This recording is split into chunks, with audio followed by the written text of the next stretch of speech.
እያንዳንዳችን ስለ በደላችን፣ እያንዳንዳችን ስለ ክፋታችን፣ እያንዳንዳችን ስለ አመጻችን፣ እያንዳንዳችን ስለ እነዚህ ሁሉ የሚጠብቀን ቅጣት እንዳለ እንዳትረሱ።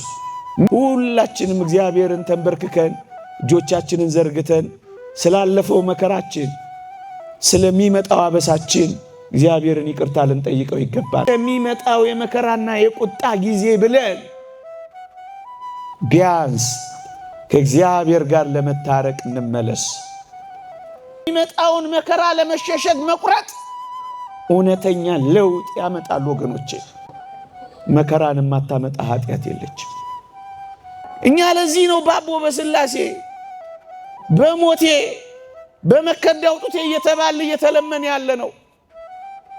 አሁን ይሄ እንኳን ለክርስቲያን ለማን ሊቀርብ ይገባል? ይሄ ጥያቄ ወደዚህ ንጽህናና ወደዚህ ቅድስና ነው የእግዚአብሔር ቃል ጥሪ። ምእመናን ንጹህና ቅዱስ እስክንሆን ኃጢአትን እስክንጠላ አይደለም፣ ጭራሽ እስከማናውቀው ድረስ ቀስ እግዚአብሔር አሁን ከኔና ከናንተ የሚፈልገው ይቅር በለን ብለን ያወቅነው የተረዳነው ንስሐ መግባትና መናዘዝ ብቻ ነው። የቀረብነው ተዳፍረናል። አወቅን ባዮች አፊዘንበታል። አንዳንዶቻችን መዘባበቻ አድርገነዋል። እግዚአብሔር እንደሌለ እስኪመስል ድረስ አኗኗራችን እንደዛ ሆኗል። ቢያንስ በመጪው ዘመን እንኳን እንመለስና እግዚአብሔርን እናገኘው እንጂ ፀሐይና ጨረቃ እንኳን በፊቱ ንጹሐን አይደሉም ይላል። እንኳን ኃጢአትን እንደ ውሃ የምንጠጣኛው ምእመናን ንስሐ መግባት ራሱ በኃጢአት ላለመውደቅ ዋና መፍትሄ ነው ምእመናን። የሰይጣን ፈተና ከዛሬው ይልቅ አንቺና አንተ እኔ ላይ ነገ ቢበረታስ? ዛሬ ታግሰን የምናደምጠውን ነገ ባናገኝስ? ዛሬ ድንጉጥ የሆነው ልባችን ነገ ባይኖርስ? ዛሬ የሚባለው እኮ ለዚህ ነው ወገኖቼ። እግዚአብሔርን ከወደድነው እግዚአብሔርን መውደዳችንን ኃጢአት በመጥላት እናሳየው ወገኖቼ። እግዚአብሔርን ከወደድነው ኃጢአትን ጠልተን እናሳየው ነው መልእክቴ። ንስሐ ለመግባት የማታስብ ነፍስ ኃጢአት መስራትን አታቋርጥ። የእግዚአብሔር ዙፋን ለመሆን ከፈቀዳችሁ የኃጢአት ዙፋን የሆነውን ሰውነታችንን ከኃጢአት ማስወገድ እኮ አለብን። በስመ አብ ወወልድ ወመንፈስ ቅዱስ አሃዱ አምላክ አሜን። አጠር ላለች ደቂቃ የእግዚአብሔርን ቃል መንፈሳዊ ሐሳቦችን እንመካከራለን።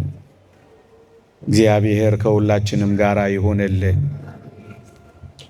የቅዱሳን መላእክት ተራዳይነት፣ የቅዱሳን አባቶቻችን ጻድቃን ሰማዕታት ጸሎት፣ ከሁሉ በላይ የእመቤታችን አማላጅነት፣ የደጋግ ሊቃውንት በረከት አይለየን። የአዲስ ዓመት ስጦታ ለዚህች ምሽት እንደ መልእክትም እንደ ትምህርትም ጥቂት ሐሳቦችን ባስተላልፍ ብዬ ይህንን ጉዳይ መርጫለሁ።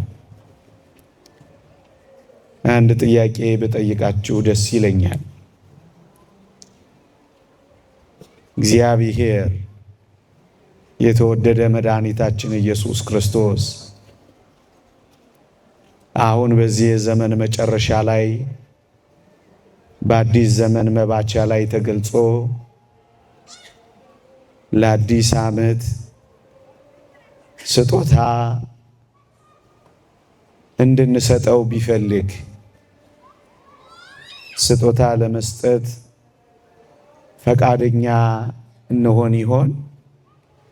እስኪ እንደው ክርስቶስ ተገልጦ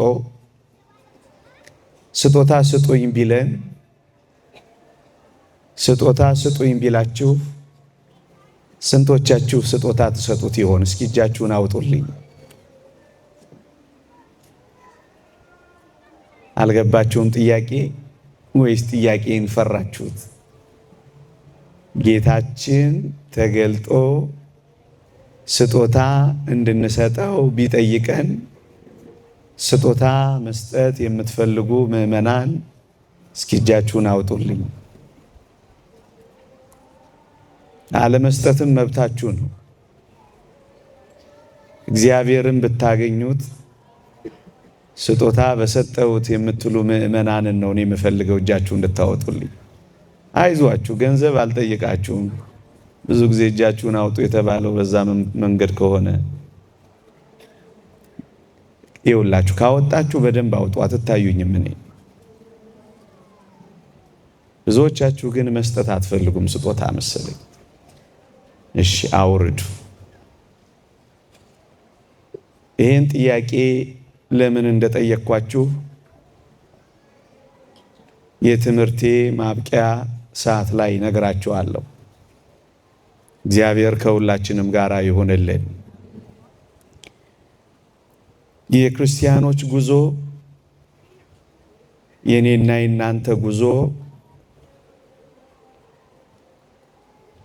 ወደ አጣነው ስፍራ፣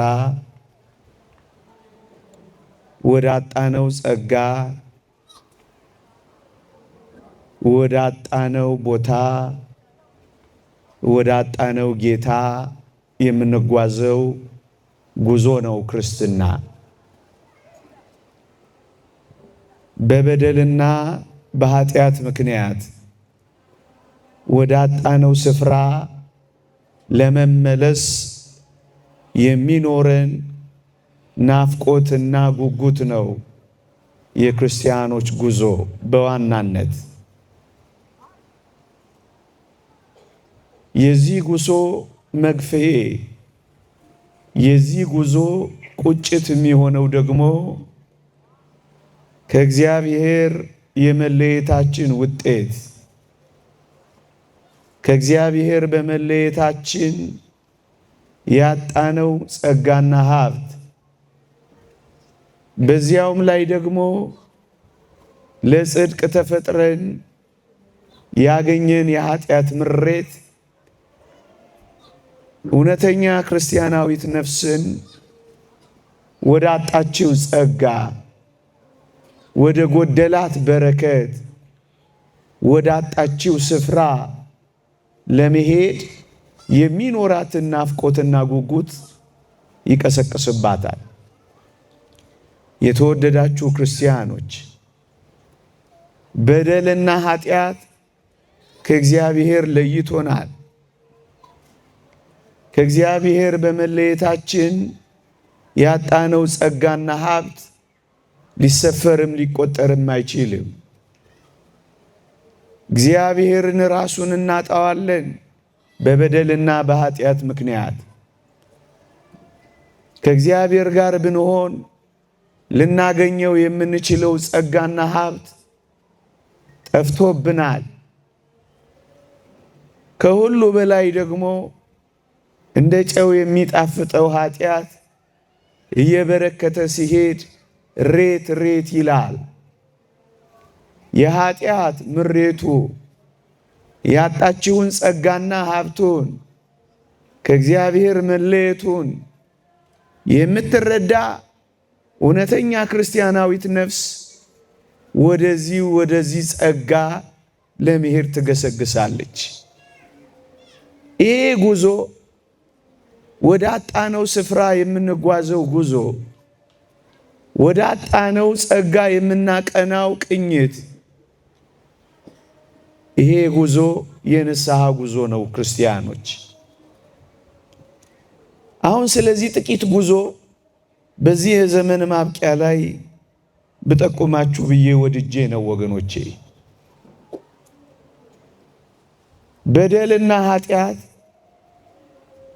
ወደዚህ እግዚአብሔር ጉዞ ያሰናከላት አንዲት ነፍስ ወደዚህ ጉዞ የምታደርገው ጉዞና እንቅስቃሴ በደንብ የሚነሳሳላት የእግዚአብሔርን ፍቅር ባሰበች ጊዜ ነው። ወገኖቼ እንኳን የእግዚአብሔር ፍቅር የሰው ፍቅር እንኳን ይሉኝታ ያስይዝ የለ። ስለ ሰው ይሉኝታ ብለን ስለ ቤተሰቦቻችን ፍቅርና መውደድ ብለን ብዙ የምንተወው ነገር አለን አይደል?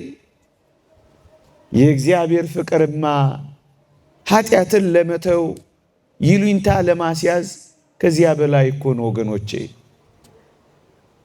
ክርስቲያኖች ከበደልና ከኃጢአት ለመቆራረጥ ክፋትንም ለመተው የእግዚአብሔር ፍቅር እኮ በቂ ነበር ወገኖቼ። ስለኔና ስለናንተ የሞተ ስለኔና ስለናንተ የቆሰለ ስለ ኃጢአታችን የደቀቀ ስለ መተላለፋችን ዋጋ የከፈለ የእግዚአብሔርን ፍቅር ሁሌ የምታስብ ክርስቲያን ስለ ፍቅሩ ብሎ ኃጢአትን ለመተው ይንደረደራል። የእግዚአብሔር ፍቅር ይሉኝታ ያስይዘዋል ወገኖቼ። እርግጠኛ ነኝ እግዚአብሔርን የምትወዱት እጃችሁን አውጡልኝ ብል ሁላችሁም ትወዱታላችሁ፣ እጃችሁን ታወጣላችሁ። ለዚህ ነው ብርድ የምትመቱት። ለዚህ ነው ንፋስ ላይ የምትቀመጡት። ለዚህ ነው አፋችሁ ኮቸችላ እስኪመስል የምትጾሙት። ለዚህ ነው ብዙ ነገራችሁን የምትተዉት። አውቃለሁ እግዚአብሔርን ትወዱታላችሁ። አውቃለሁ እግዚአብሔርን ታፈቅሩታላችሁ። እግዚአብሔርን የምታፈቅር እግዚአብሔርን የምትወድ አንዲት ክርስቲያናዊት ነፍስ ግን እግዚአብሔርን መውደዷን የምታረጋግጠው አንድ ነገር ብቻ በማድረግ ነው። እግዚአብሔር የሚወደውን በማድረግ እግዚአብሔር የሚጠላውን ባለማድረግ ወገኖቼ። ክርስቲያን የመባል ትልቁ ቁም ነገር የክርስቶስ ወዳጅ እግዚአብሔርን አፍቃሪ የሚለው ትርጉም የሚሰጠው እግዚአብሔር ጽድቅን ይወዳል፣ ክርስቲያናዊት ነፍስም ጽድቅ ማድረግን ስትወድ ነው። እግዚአብሔር ኃጢአትን፣ እግዚአብሔር ክፋትን ይጠላል፣ እሱ የሚጠላውን ስትጠላ ነው። እናም አንድ ነገር በልባችን ማሰብ አለብን። እኔም ይህን አንድ ነገር እጠይቃችኋለሁ።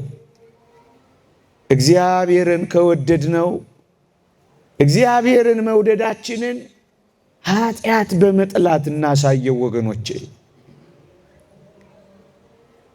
እግዚአብሔር በምን ደስ የሚለው ይመስላችኋል? እንደዚህ የእግዚአብሔርን ቃል ተሰብስበን ስንሰማ ብቻ ደስ የሚለው ይመስላችኋል? እግዚአብሔር በእልልታችን፣ በጭብጨባችን፣ በአስራትና በበኩራታችን በምን ደስ የሚለው ይመስላችኋል? እግዚአብሔርን ደስ ማሰኘት የምትፈልግ ነፍስ በእግዚአብሔር ቃል ላይ ተጽፏል። እግዚአብሔር የእግዚአብሔርን ቃል በመስማት ደስ እንደሚለው በምን ደስ የሚለው ይመስላችኋል ይላል። እሺ በምትል ነፍስ ነው እግዚአብሔር ደስ የሚሰኘው። መታዘዝ ከመስዋዕት ማዳመጥም የአውራ በግን ስብ ከማቅረብ ይበልጣል ይላል እግዚአብሔር ቃል። እግዚአብሔርን ማፍቀርን በመታዘዝ የምትገልጥ ክርስቲያን ናት ክርስቲያን የምትባለው። እቺ ነፍስ ናት ክርስቲያን የምትባለው ወገኖቼ። እግዚአብሔርን ከወደድነው ኃጢአትን ጠልተን እናሳየው ነው መልእክቴ። መጪው የተሰጠን ዕድሜ የብድር ዕድሜ ነው። ይህን የብድር ዕድሜ እግዚአብሔርን ማፍቀራችንን ልዑልን መውደዳችንን የምናሳየው በዋናነት ከኃጢአት ጋር መቆራረጥ ስንጀምር ነው ወገኖቼ። ሶስት ነገሮችን ልጥቀስላችሁ። ቢያንስ እንዲህ አይነት ጉባኤያት የየዕለት የቤተ ክርስቲያን ምልልስ ሶስት ነገሮችን ከኔና ከናንተ ይፈልጋል በዋናነት። አንደኛ ቢያንስ ከዚህ ጉባኤ በኋላ የ3 ቀን ጉባኤ ይሁን የ4 ቀን ጉባኤ አላውቅ፣ ግን አንድ ነገር ይጠበቅብናል። የመጀመሪያው ነጥብ ንስሐ ለመግባት መፈለግ። ስለማን ሲባል? ስለ እግዚአብሔር ፍቅር ሲባል። ለኛ ስላሳየው መውደድ ሲባል ጊዜ አተን ሰው ፈርተን እድሜ ገፍቶ እድል ጠፍቶ አይደለም፣ ስለምንወደው ስለምናፈቅረው ካልን ንስሐ ለመግባት ቢያንስ መፈለግ አለብን ምእመናን። ለምን መሰላችሁ? ንስሐ ለመግባት የማትፈልግና ንስሐ ለመግባት የማታስብ ነፍስ ኃጢአት መስራትን አታቋርጥ። ንስሐ ለመግባት የምታስብ ነፍስ ግን ኃጢአትን ለመተው ቅርብ ነው የምትሆነው ወገኖቼ። ንስሐ ለመግባት ባልፈለግን፣ ንስሐ ለመግባት ባላሰብን ጊዜ ሁሉ ግን እንዳትረሱ ምእመናን፣ በኃጢአት ውስጥ ለመኖር የተመቻቸን ነው የምንሆነው። ታዲያ ጉባኤ ምንድን ነው? ታዲያ የእግዚአብሔር ቃል መፍሰሱ ምንድን ነው? ታዲያ የዘመን ብዛቱ ምንድን ነው? የእግዚአብሔር ቃል ምን እንደሚል አልሰማችሁም? ቅዱስ ጴጥሮስ በመልእክቱ እንዲህ ነው የሚለው፣ ሁሉ ወደ ንስሐ እንዲደርስ እንጂ ማንም እንዳይጠፋ ወዶ ስለ እናንተ ይታገሳል ይላል እግዚአብሔር። እግዚአብሔር ለምን ታገሰ? እግዚአብሔር የቀን ዕድል ለምን ሰጠ? እግዚአብሔር ለምን ጠበቀ? እግዚአብሔር ለምን ዕድሜን አልቆረጠም? እግዚአብሔር ዘመንን ለምን አላበቃም?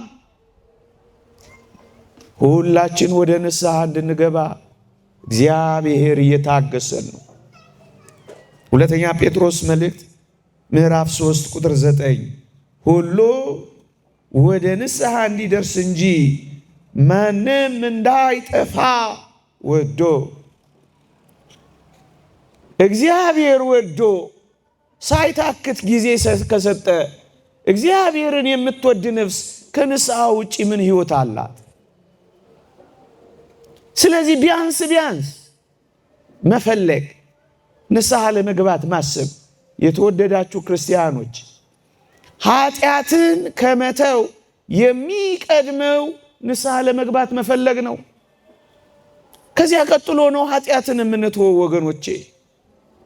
እስኪ ቢያንስ ንስሐ ለመግባት እንፈልግ፣ ለመታረቅ እናስብ፣ እግዚአብሔርን ላለማስቀየም እንጠንቀቅ። እንዲህ ካደረግን እመኖኝ ኃጢአት እንቀንሳለን። ችንካሮቹን በዓይናችሁ ባያችሁ ቁጥር የተገረፈው ግርፋት፣ የጀርባው ሰንበር፣ የጎኑ ቁስል፣ የእጆቹ ችንካር፣ የገባበት ቀለበት የሚመስለው ቀዳዳ፣ እነዚህን የምታስብ ክርስቲያን እንዴት ጨክና በደል ትሰራለች? እንዴት ጨክና ኃጢአት ትፈጽማለች? እንዴት በዚህ ፍቅር ይሉኝታ አይዛትም? ወገኖቼ ኃጢአትን የምንተውበት ዋና ምክንያት እግዚአብሔርን ስለምናፈቅረው ይሆናል። ወገኖቼ ኃጢአትን ከመተው የሚቀድመው ምእመናን መፈለግ ነው። ትፈልጋላችሁ ወይ?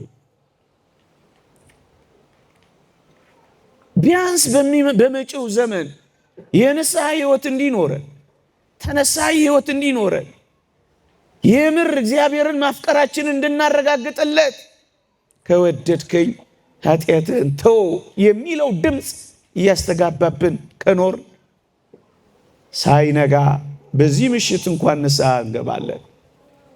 ሁለተኛው ደረጃ ኃጢአትን መተው ነው ወገኖቼ። የሚፈልግ ሰው፣ ፍቅሩን የሚያሰላስል ሰው፣ በእግዚአብሔር ፍቅር ይሉኝታ የተያዘ ሰው ኃጢአትን ይተዋል፣ በደልን ይቀንሳል፣ ከህሊናውና ከልቦናው ጨርሶ ለማጥፋት አቅም ያገኛል። ፍቅሩ አቅም ይሰጠዋል፣ ኃይል ይሆነዋል፣ ብርታት ይሆነዋል። ስለዚህ ኃጢአትን ለመቀነስ አቅም ያገኛል። ሶስተኛው ፈጽሞ ኃጢአትን መጥላት ነው ወገኖቼ። ኃጢአትን ከመጥላት የሚቀድመው ግን መተው ነው ወገኖቼ። ኃጢአትን እስክንጸየፍ ድረስ ነው ግን ክርስቲያኖች የሆን ነው ወገኖቼ። ይህ ፍቅር ነው እነዚህን ሶስቱን ነጥቦች እንድናልፍ የሚያደርገን። ሌላ አንድ ጥያቄ ልጠይቃችሁ እስኪ ምናልባት ከመለሳችሁልኝ። ሰውነታችን በዚህ ህይወታችን የእግዚአብሔር ማደሪያ እንድንሆን እንፈልጋለን? ትፈልጋላችሁ? ይቅርታ ቀለል ያለ ጥያቄ ነው የምጠይቃችሁ። እጃችሁ እንድታወጡልኝ ግን እፈልጋለሁ። የእግዚአብሔር ማደሪያ የእግዚአብሔር ዙፋን የሆነ ሰውነት እንዲኖረን እንፈልጋለን ወይ? ትፈልጋላችሁ ወይ? እስኪ እጃችሁን አውጡልኝ የምትፈልጉ። እግዚአብሔር ዙፋኑ አድርጎ በሰውነታችን እንዲያድር ትፈልጋላችሁ ወይ? እሰይ! ሁላችሁም እጃችሁን አውርዱት። የተወደዳችሁ ክርስቲያኖች የእግዚአብሔር ዙፋን ለመሆን ከፈቀዳችሁ የኃጢአት ዙፋን የሆነውን ሰውነታችንን ከኃጢአት ማስወገድ እኮ አለብን። እግዚአብሔርም ሰይጣንም የሚፈልጉት ልባችንን ነው። ኃጢአትን የምትሰራ ነፍስ፣ በኃጢአት የምትኖር ነፍስ ገባትም አልገባትም የሰይጣን ዙፋን ለመሆን የተዘጋጀች ናት። ወገኖቼ ማደሪያ ያደረግነው እግዚአብሔርን ነው ሰይጣንን ነው ጥያቄው። ምእመናን ኃጢአት ካልተወገደ በቀር እኮ እግዚአብሔር በእናንተ ሰውነት እኮ አያድርም። እስከ መቼ ከኃጢአት ጋር ዲያብሎስን ዙፋን አድርጎበት ልባችንን ለሱ ሰጥተን የተወደደ መድኃኒታችን ኢየሱስ ክርስቶስን አባረን እንኖራለን? እግዚአብሔር ማደሪያ መሆን የምትፈልግ ነፍስ ኃጢአትን ታስወግዳለች። ምን አድርጋ? ንስሐ ገብታ ነዋ።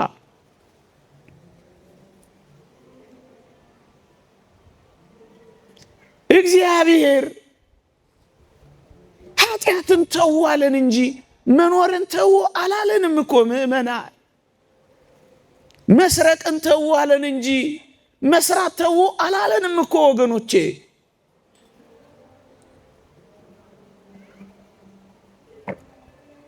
አላለንም እግዚአብሔር። በጣም ቀላል ጥያቄ ነው የጠየቀን እግዚአብሔር። ንስሐ እንድንገባ ብቻ ነው እግዚአብሔር። ይኸውላችሁ ለምን ወደቃችሁ አይደለም እኮ እግዚአብሔር ጥያቄ። ለምን አልተነሳችሁም ነው እኮ እግዚአብሔር ጥያቄ። አንድ ሊቅ እንደተናገረው መውደቅ አዳማዊ ነው አለ። እንደ ሰው ወድቀናል፣ እንደ ሰው ደክመናል፣ እንደ ሰው በድለናል፣ እንደ ሰው አሳዝነናል፣ እንደ አዳም ተዋርደናል። እሺ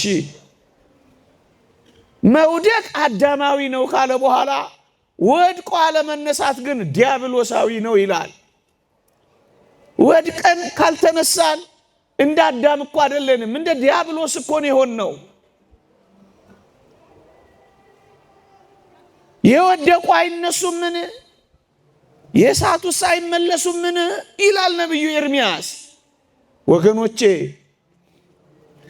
አሁን የመመለስ ዘመን፣ አሁን ሰውነታችንን የእግዚአብሔር ማደሪያና ዙፋን ኃጢአትን ማስወገጃ በደልን በንስሐ ማጥሪያ ልናደርገው ይገባል።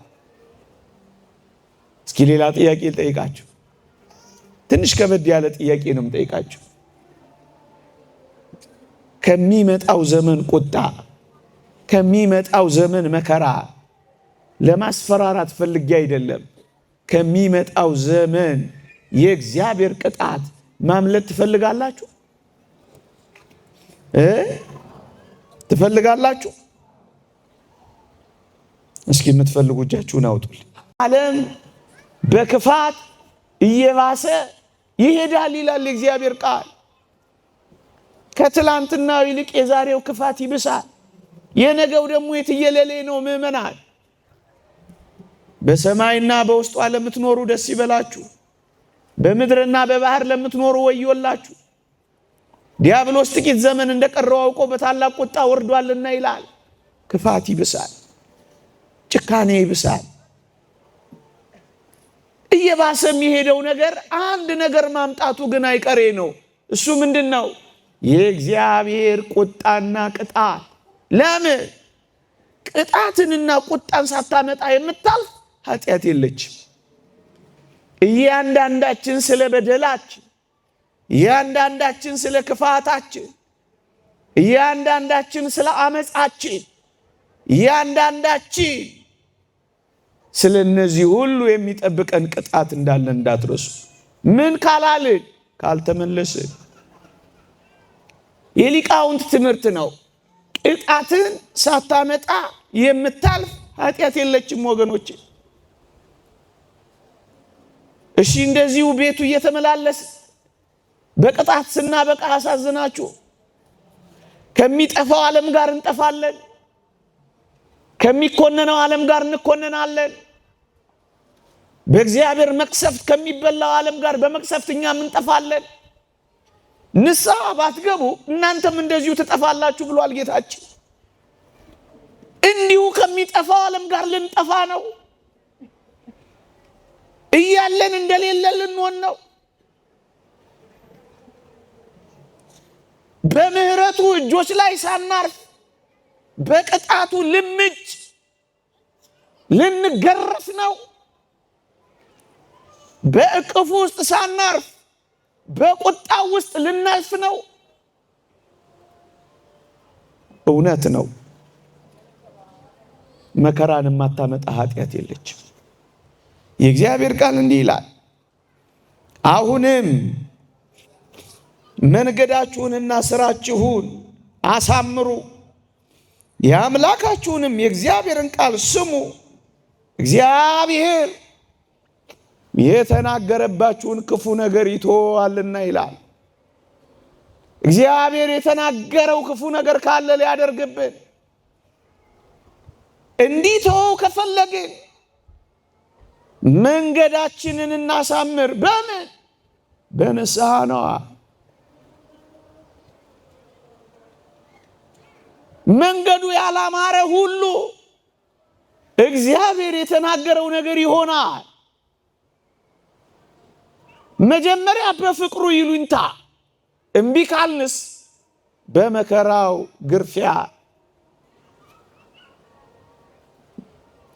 ለዚህ ነው ስለ ፍቅሩ እንቶ ምናልባት ይህም ካልሆነልን ስለሚመጣው የመከራና የቁጣ ጊዜ ብለን ቢያንስ ከእግዚአብሔር ጋር ለመታረቅ እንመለስ።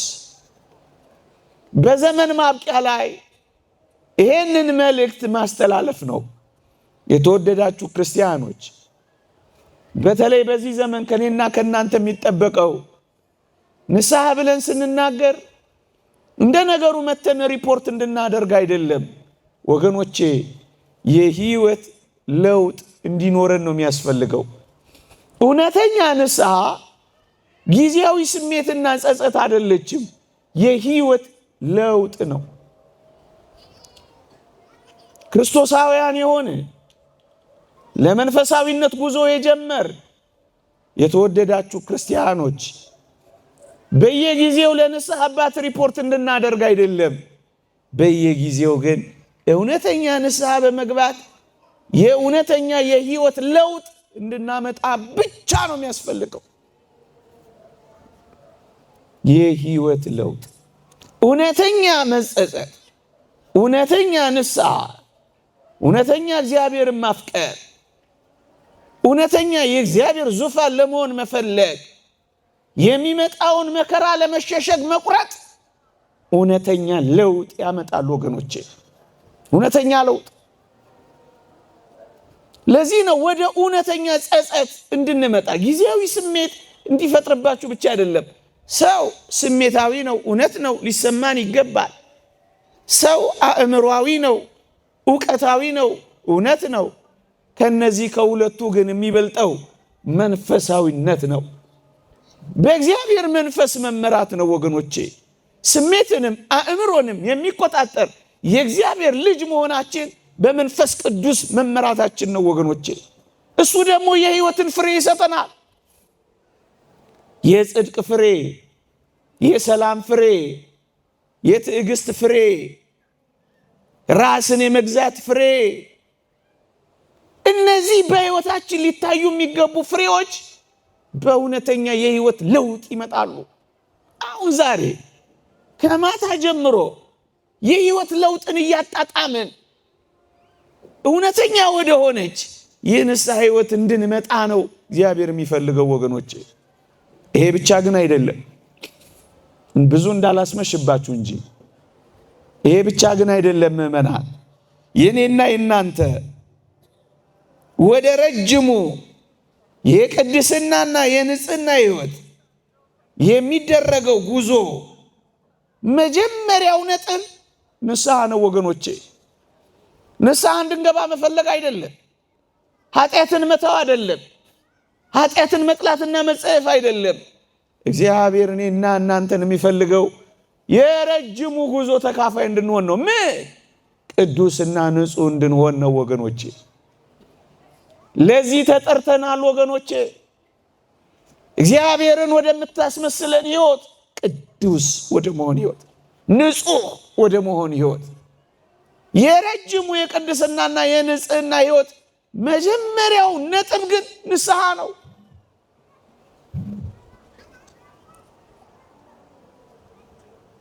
የግንኙነቱ መጀመሪያ ንስሐ ነው። ንጹህ እንድንሆን ነው እግዚአብሔር ይጠራል። እኔ ቅዱስ ነኝና እናንተም ቅዱሳን ሁሉ የሚለው ጥሪ ጥቅስ ብቻ አይደለም፣ ቅዱሳን እንድንሆን ነው እግዚአብሔር ይጠራል። ወደዚህ ወደ ቅድስና፣ ወደዚህ ወደ ንጽህና የምን ሄደው የመጀመሪያው የግንኙነት መጀመሪያ ግን ቢያንስ ንስሐ መግባት። ትንሹ እኮ ነው ወገኖቼ፣ በጣም ትንሹ። አሁን እኛ ለዚህ ነው እየተለመን ያለ ነው። እኛ ለዚህ ነው በአቦ በስላሴ በሞቴ በመከዳ አውጡቴ እየተባለ እየተለመን ያለ ነው። አሁን ይሄ እንኳን ለክርስቲያን ለማን ሊቀርብ ይገባል? ይሄ ጥያቄ እኮ በእውነት ሊያሳፍረን ይገባል። ምክንያቱም የጉዟችን ጫፍ ንጹህና ቅዱስ፣ እንደው ጎርጎርዮስ ዘኑሲስ እንደሚለው ስንደርስበት ወደምናገኘው ወደምናውቀው እንጂ አሁን ወደማናውቀው ሕይወት ውስጥ ነው ጉዞ እያደረግን ያለ ነው።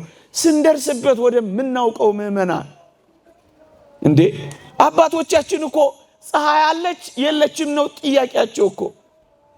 ፀሐይ ትውጣ አትውጣ እኮ አያውቁም ንጹሐኑ ቅዱሳኑ። ምክንያቱም ፀሐይ በሆነው በኢየሱስ ክርስቶስ ሕይወት ውስጥ ስለሚኖሩ ሁሌ ብርሃን ነው ለነሱ። ምድራውያንን ሰዎች ሲያገኟቸው አሁንም እንደ ከርሞ እንደ ድሮ ፀሐይ ትወጣለች ነው ጥያቄያቸው ወገኔ። ሴት ይሁን ወንድ ይሁን የማይለዩበት ደረጃ ነው የሚደርሱት። ምን ነው እኛ ትንሿን ንስሐ እምቢ አልናት? እስከ መቼ ከእግዚአብሔር ጋር እንደተጣላን።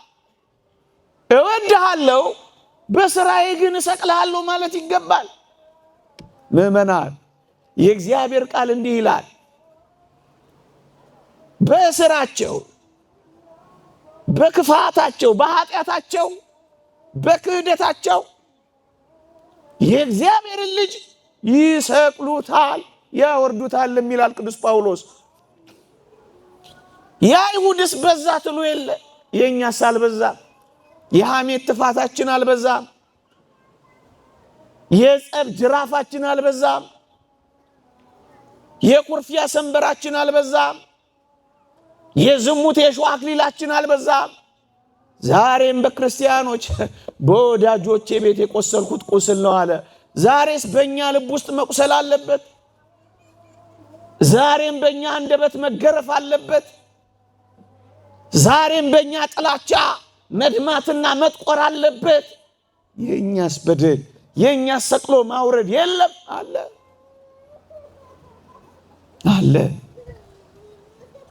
ወደዚህ ንጽህናና ወደዚህ ቅድስና ነው የእግዚአብሔር ቃል ጥሪ። ምእመናን ንጹህና ቅዱስ እስክንሆን ኃጢአትን እስክንጠላ አይደለም፣ ጭራሽ እስከማናውቀው ድረስ ቀስ በቀስ ቀስ በቀስ ቀስ በቀስ ቀስ በቀስ።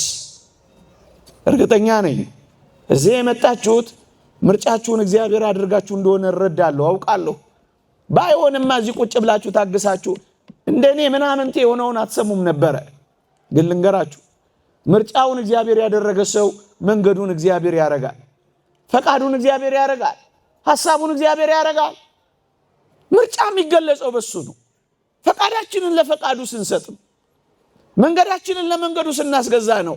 ሐሳባችን የእግዚአብሔር ሐሳብ ሲሆን ክርስቲያን እንደዚህ ነው ወገኖች፣ ክርስቲያን እንደዚህ ነው። ክርስቲያን እንደዚህ ነው። ነገሬ ልጠቅልለው እንዳላስመሽባችሁ ትንሽ መሸት አድርገን መንገዱ ተዘጋግቶ ትንሽ መሸት አድርገን ስለመጣን አላብዛባችሁ። ግድ የለም እግዚአብሔር አሁን ከኔና ከናንተ የሚፈልገው ይቅር በለን ብለን ያወቅነውን የተረዳነውን ንስሐ መግባትና መናዘዝ ብቻ ነው። ኃጢአታችንን ይቅር ሊለን ከአመፃችን ሁሉ ሊያነጻን የታመነና ጻድቅ ነው ተብሎ ነው የተጻፈው። እስኪ ይህንን የሚመጣውን ዘመን በይቅርታ እንኖረው፣ ከእግዚአብሔር ጋር ታርቀን እንጀምረው፣ የኃጢአት ቀጠሯችንን እናቋርጠው፣ ክርስትናን እንደ ነገሩ መኖርን እንተወው። ቃል እግዚአብሔር እየሰሙ እግዚአብሔር በሚያዘን ሳይኖሩ መኖር ትንሽ ቢበቃል። በአገራችን በቤተ ክርስቲያናችን ከፍ ብሎ በዓለማችን ላይ ለሚመጣው ደስ የማያሰኙ ቁጣዎችና መከራዎች እኔ አስተዋጽኦ እንዳላደርግ ቢያንስ እኔ ንስሐ መግባት አለብኝ። ስለዚህ ለሁላችን ሲሆን ሁላችንም እግዚአብሔርን ተንበርክከን እጆቻችንን ዘርግተን ስላለፈው መከራችን ስለሚመጣው አበሳችን እግዚአብሔርን ይቅርታ ልንጠይቀው ይገባ ነበር። የማይበደለው ተበድሏል፣ የማይነካው ተነክቷል፣ የማይደፈረው ተደፍሯል። ይልቁንም የቀረብነው እኛ በብዙ ጎርተነዋል። እንደውም የራቁት በጣም ያለቅሳሉ፣ ሲመጡ ይፈራሉ፣ ይንቀጠቀጣሉ። እዛ ደጅ ቆመው ነው ሁሉን ነገር የሚያረጉት። የቀረብነው ተዳፍረናል። አወቀም ባዮች አፊዘንበታል። አንዳንዶቻችን መዘባበቻ አድርገነዋል። እግዚአብሔር እንደሌለ እስኪመስል ድረስ አኗኗራችን እንደዛ ሆኗል። ቢያንስ በመጪው ዘመን እንኳን እንመለስና እግዚአብሔርን እናገኘው እንጂ። ለዚህ ነው አዲስ ዓመት ሲመጣ እንዲህ ያለ በዓል ሲመጣ እስኪ እግዚአብሔርን አግኝተነው እንጀምር። ከእግዚአብሔር ጋር ተገናኝተን እንጀምር። እግዚአብሔርን በሚገኝበት ጊዜ ፈልጉት፣ ቀርቦም ሳለ ጥሩት ይላል እግዚአብሔር ቃል። እግዚአብሔር ይገኛል። የእግዚአብሔር ቃል ይገኛል። የእግዚአብሔር መስዋዕት ይገኛል። የእግዚአብሔር ካህን ይገኛል። የተወደደ ሰዓት አሁን ነው። የመዳንም ቀን ዛሬ ነው። በተወደደ ሰዓት ሰማሁ፣ በማዳኔም ቀን ረዳሁ ይላል እግዚአብሔር ቃል። አሁን ነገ አይደለም፣ አሁን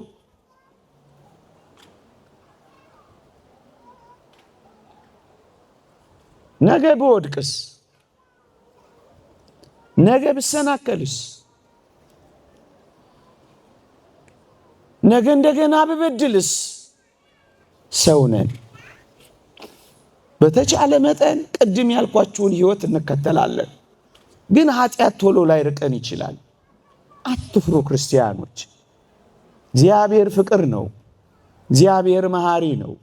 እግዚአብሔር ተቀባይ ነው። ተበቃይ ብቻ አይደለም። እግዚአብሔር በብዙ ተቀባይ ነው። ቁጣው ብቻ አስበን አይደለም፣ ምህረቱንም። ሰይጣን ኃጢአት ሲያሰራ ቸርነቱን፣ ከኃጢአት መልስ ደግሞ ቁጣውን መሐሪ አለመሆኑ ሊሰብከን ይሞክራል። እኛ ክርስቲያኖች ግን ሁል ጊዜ የእግዚአብሔር እጆች ተዘርግተው ይታዩናል። የእግዚአብሔር እጆች ተዘርግተዋል፣ አልታጠፉም። እስኪታጠፉ ግን መጠበቅ የለብንም። አሁን ወደ እግዚአብሔር መቅረብ ግን አለብን። ኃጢአት ላይ ርቀን ይችላል። ስለ 3 ምክንያት ይላሉ መምህራን። እነዚህን ነገሮች ጠቅሼ ያበቃለሁ። ምናልባት እሱ ተስፋ እንዳያስቆርጣችሁ ብዬ ነው ይሄን ማነሳው። አንደኛ ኃጢአት የሚርቅልን በእኛ አቅም እንዳልሆነ እንድናውቅ ይፈልጋል እግዚአብሔር። ምህረቱ፣ ይቅርታው፣ ጸጋው በመኖር በዚህ ህይወት በመፈለግ ቁጥር እየራቀ ይሄዳል እንጂ እኛ እናርቀው ስላልን አይርቀንም። ቀስ በቀስ ግን እየራቀልን ይሄዳል። የእግዚአብሔርም ጸጋ ይረዳናል። ኃጢአቱን የሚሰውር አይለማም፣ የሚተዋትና የሚናዘዝባት ግን ምህረትን ያገኛል ይላል። እየተናዘዝን በሄድን ቁጥር፣ እየተውናት በሄድን ቁጥር ምህረት እያገኘን እንሄዳለን። ትዕቢተኛ እንዳንሆን ባንዴ እንዴት ይለቀናል? ኃጢአት ባንዴ ማንን እንደለቀቀ አንተን ይለቃል። ይልቁንም እኔና እናንተ በጣም ምስኪኖች እኮ ነን። ጻድቁ ኢዮብ እንደተናገረው 29ኛው ምዕራፍ ላይ ፀሐይና ጨረቃ እንኳን በፊቱ ንጹሃን አይደሉም ይላል። እንኳን ኃጢአትን እንደ ውሃ የምንጠጣኛው ምእመናን። ለዚህ እኮ ነው እግዚአብሔር ድካማችንን ስለሚያውቅ እኮ ነው የሚራራልን። የሰውን ድካሙን አንተ ታውቀዋለህና ብለን የምንጸልየው እኮ ለዚህ ነው። እግዚአብሔር ድካምህን ያውቃል። ትዕቢተኛ አትሁን ቶሎ ካራቀ ብለህ የተወደድክ ክርስቲያን ሆይ ንጹህ ህይወት እስክትኖር ድረስ በደካማና በረከሰች ህይወት ውስጥ ልትኖር ትችላለህ። ንጹህ ህይወት የምትኖረው ግን አንድ ብለህ ከርኩሰት ህይወት መውጣት ስትፈልግ እየነጻህ ትሄዳለህ። ንጹህ ህይወት የሚጀመረው ከዚያች ከደካማ ህይወት ነው፣ ከረከሰችው ህይወት ነው። ከዚያ በኋላ ነው እየነጻህ የምትሄደው። ያንን ግን ሳትፈልግ እንዴት ነው በአንዴ ንጹህ የምትሆነው? አይቻልም። ሁለተኛ ጊዜው ስላልሆነ ነው። በጊዜው ጊዜ ነው እየለቀቀ የሚሄደው። አሁን ስላልካ አይሆንም። ቀስ በቀስ ቀስ በቀስ ቀስ በቀስ ለሙሴ ጸልይም እኮ መጀመሪያ ቀምተው የሚበሉ ነበሩ እኮ ኋላ መላእክት እስኪመግቧቸው የደረሱት ወገኖቼ። እንደዛ ነው ጉዟችን። ግን በዚህ ክርስቲያናዊ ህይወት ውስጥ ግን መግባት አለብን። በደጅ መጥናት በመለማመጥ ህይወት ውስጥ ግን ማለፍ አለብን። ንስሐ መግባት ራሱ በኃጢአት ላለመውደቅ ዋና መፍትሄ ነው ምእመናን። እስኪ የገባን እንየው። የእግዚአብሔር ጸጋ ይጠብቀናል። አባታችን ካህኑ ይጸልይልናል። መንፈስ ቅዱስ ለኃጢአት መውቀስ ብቻ አይደለም፣ መንፈስ ቅዱስ ያበረታታናል። ስለዚህ በኃጢአት ላይ ድል የመንሳት ጉልበትና ኃይል ይሰጠናል። ይልቁኑ ግን በበደሉ ላይ ድፍረትንና ሽንገላን ቢጨምር ኃጢአት ሰርቶ እንዳልሰራ ሰው ቢኖር ከዛች ኃጢአት መጠበቅ አይችልም። እርሷን በሚመስል ኃጢአት ከመውደቅ አይድንም ይላሉ አባቶቻችን። ንስሐ ካልገባን ሁል ጊዜ ወዳቂዎች ነን። ሁለተኛ ጊዜው። ሶስተኛስ ነገ አስተማሪ ስለምንሆን አንዳንድ ጊዜ በብዙ ፈተናዎች መካከል እንወድቃለን። ምክንያቱም ነገ አስተማሪዎች ከፍ ያል መካሪዎች እንድንሆን እግዚአብሔር ይፈልጋል። የተወደዳችሁ ክርስቲያኖች ወደ አባ ቢሾይ የመጣ እንደ መነኮስ አባ ቢሾይን እንዲህ ብሎ ጠየቀው ይላል። አባቴ ሆይ አቤት፣ እስከ መቼ ድረስ ብዙ ጊዜ በኃጢአት ተሰነካክዬ እኖራለሁ አለው ይላል። ሰልችቶት ተስፋ ቆርጦ ሲወድቅ ሲነሳ አባ ቢሾይ ምን አለው ይባላል? እስክትሞት ድረስ አለው አሉ። የተወደዳችሁ ክርስቲያኖች ትግሉ እስከ ሞት ድረስ ነው። ከኃጢአት ጋር እየተጋደላችሁ ደምን እስከ ማፍሰስ አልደረሳችሁም ይላል። አሁን ግን ቢያንስ መጋደል ግን መጀመር መቻል አለብን። አትወድቁም የሚል ዋስትና ማንም የሚሰጣችሁ የለም። ግን ወገኖቼ ነገ የመንፈሳዊነት ባይቀጥልስ? ይቅርታ አድርጉልኝ፣ ነገ ባይኖርስ? ነገ እኮ ላይኖር ይችላል። እውነት አሰብ ነገ የለም ሊሆን እኮ ይችላል። የሰይጣን ፈተና ከዛሬው ይልቅ አንቺና አንተ እኔ ላይ ነገ ቢበረታስ? ዛሬ ታግሰን የምናደምጠውን ነገ ባናገኝስ? ዛሬ ድንጉጥ የሆነው ልባችን ነገ ባይኖርስ? ዛሬ የሚባለው እኮ ለዚህ ነው ወገኖቼ። ምግብ ሲቀርብልን አሁን የምንታጠበው በኋላ እንቆሽሽም ብለን እኮ አይደለም፣ የግድ መታጠብ ስላለብን እኮ ነው። የተወደዳችሁ ክርስቲያኖች አሁን ነገ ልንወድቅ እንችላለን፣ ነገ ልንደክም እንችላለን። ግን ዛሬ መጀመር አለብን። ርዕሴ የአዲስ ዓመት ስጦታ አይደል ያልኳችሁ? አንተ ታሪክ ነግሬያችሁ ላብቅ። ሰምታችሁኛል? ጄሮም የሚባል የቤተ ክርስቲያናችን ሊቅ ብዙ መጻሕፍትን የተረጎመ አባት ነው። በአንድ ዕድሜው ላይ ትንቢተ ኢሳይያስን ተረጎመና ለጌታችን የልደት በዓል ስጦታ ሊሰጠው ፈለገ። ትንቢተ ኢሳይያስን ትርጓሜ ለጌታችን ስጦታ ለመስጠት የልደት በዓል ሰሞን ዋሻ ገባና ሱባኤ ያዘ። ለጌታችን ስጦታ ለመስጠት የትንቢተ ኢሳይያስ ትርጓሜ። እዚህ ላይ ሊያዘውና ታሪኩን አሁን ደግሜ ልጠይቃችሁ። ለተወደደ መድኃኒታችን ለኢየሱስ ክርስቶስ ለዚህ አዲስ ዓመት ስጦታ ስጡኝ ቢላችሁ መስጠት የምትፈልጉ ሰዎች እስኪ እጃችሁን አውጡልኝ። ደግሜ ለመጨረሻ ጊዜ ልጠይቃችሁ። መልካም ነው፣ አውርዱት። ሱባኤ ያዘ አባ ጄሮም ያልኳችሁ ልክ የልደት ዋዜማ ላይ የተወደደ መድኃኒታችን ኢየሱስ ክርስቶስ ተገለጠለት። ሲያየው በጣም ደስ አለው። ሱባኤው እንደሰመረ አወቀው። ጌታችን ሱባኤውን እንደተቀበለ አመነ። በጣም ልቡ ደስ እየተሰኘ በፈገግታና በደስታ ጌታችንን ማነጋገር ቀጠለ። ጌታ ሆይ ጉልበቴን ያደነዘዝኩበትን፣ ዓይኔን ያፈዘዝኩበትን፣ እድሜን የፈጀውበትን ይሄን ትንቢተ ኢሳይያስ ትርጓሜ ለአንተ እኮ ለልደት በዓልህ ስጦታ ልሰጥን ያዘጋጀውልህ አለው። ጌታችን እንዲህ አለው፣ ልጄ ጄሮም ይህንን ስጦታህን አልቀበለውም አለው። ደነገጠ። ጉልበቴን አፍስሼ፣ ዓይኔን አፍስሼ፣ ጉልበቴን አደንዝዤ፣ እድሜን ፈጅቼ ምን ነው ጌታዬ አለው። ይህን ስጦታህን አልቀበል። እውነተኛ ታሪክ ነው የምነግራችሁ፣ በመጽሐፍት ያነበብኩት። ደነገጠ። ከዛ በኋላ ወደ ሁለተኛው ስጦታ ተሸጋገረ። ምን አለው መሰላችሁ?